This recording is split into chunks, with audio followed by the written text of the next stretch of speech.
Magandang araw po mga boss. Welcome back po dito sa ating channel. Sa video ito ay mayroon tayong i-repair o mayroon akong isi-share po sa inyo na gawa itong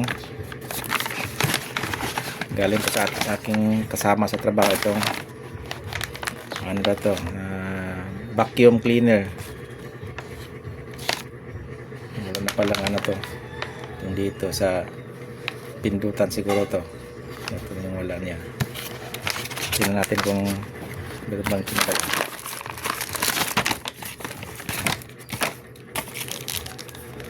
Ito pala yung missing mga boss. Saka itong kanyang tack switch.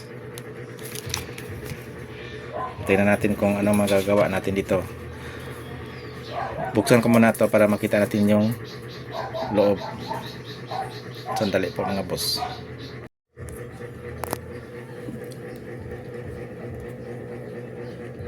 Ito na po siya mga boss. Tatanggal ko na yung board dito sa itong may pindutan. Ito po yung ano niya, parang control board.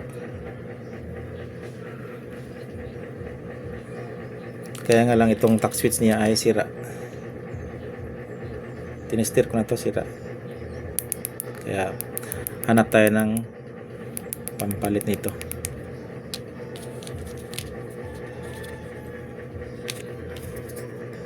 Saglit lang po at maghanap tayo ng pampalit ng tack switch. Tingnan natin kung mag-function ba ito mga boss.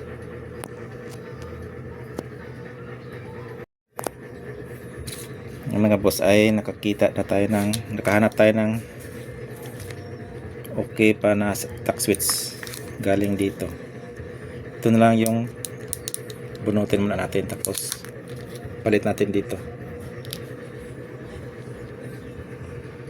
Saglit lang mga boss at bunutin pa natin, tapos kabit natin dito. Susubukan natin kung mag-function po siya. Babalikan ko kayo maya.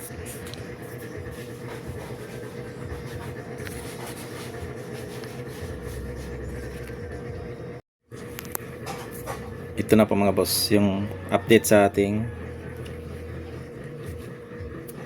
pagre-repair nitong vacuum cleaner. Palitan na po natin itong tack switch. Ito yung kanyang dati yung sira. Isa ay medyo mahaba po yung paa, kaya binabawasan po natin. Galing natin dito sa isang board nito na binunot po natin. Ngayon subukan po natin. Yan.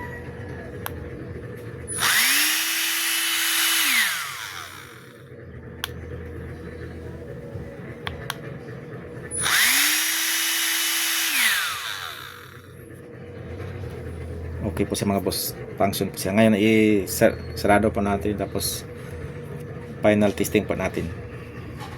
Balikan ko kayo sandali po mga boss.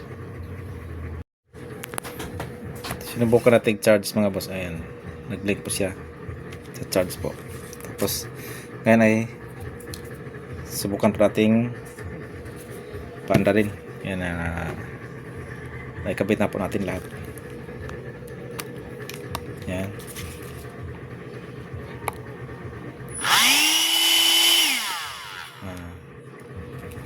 Kumana pa sa mga boss. Hanggang lang po yung sisir ko sa inyo na video, itong maliit na vacuum cleaner. At maraming salamat po sa pagsusubaybay at God bless po sa ating lahat.